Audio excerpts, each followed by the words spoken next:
Donne-moi à boire.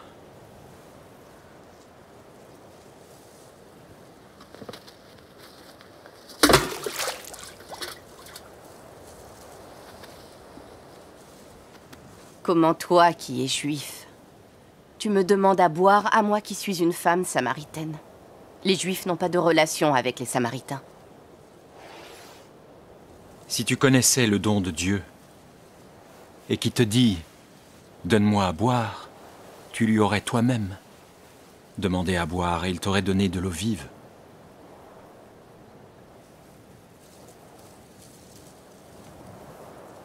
Tu n'as rien pour puiser et le puits est profond. Alors, d'où as-tu donc cette eau vive?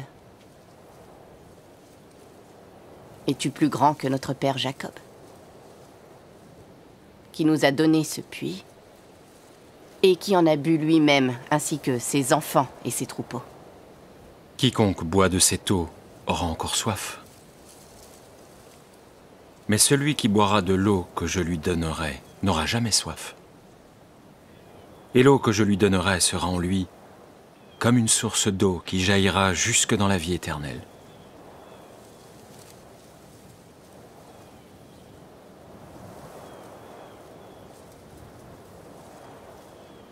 Donne-moi de cette eau, que je n'ai plus soif et que je ne vienne plus puiser.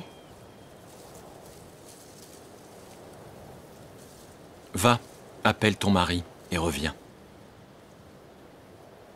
Je n'ai pas de mari. Tu as bien dit, je n'ai pas de mari. Car tu as eu 5 maris. Et celui que tu as maintenant n'est pas ton mari. Tu as dit la vérité. Je perçois que tu es prophète. Nos pères ont adoré sur cette montagne. Et vous dites que c'est à Jérusalem que l'on doit adorer Dieu.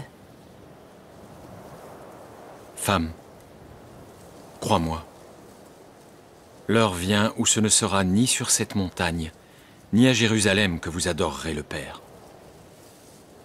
Vous adorez ce que vous ne connaissez pas.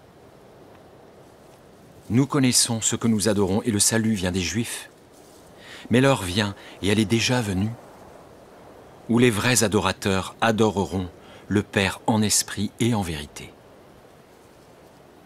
Car le Père recherche ses adorateurs. Dieu est esprit, et il faut que ses adorateurs l'adorent en esprit et en vérité.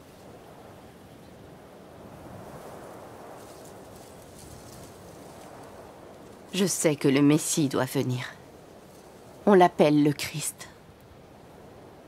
Et quand il sera venu, il nous dira toutes choses. Moi qui te parle, je le suis.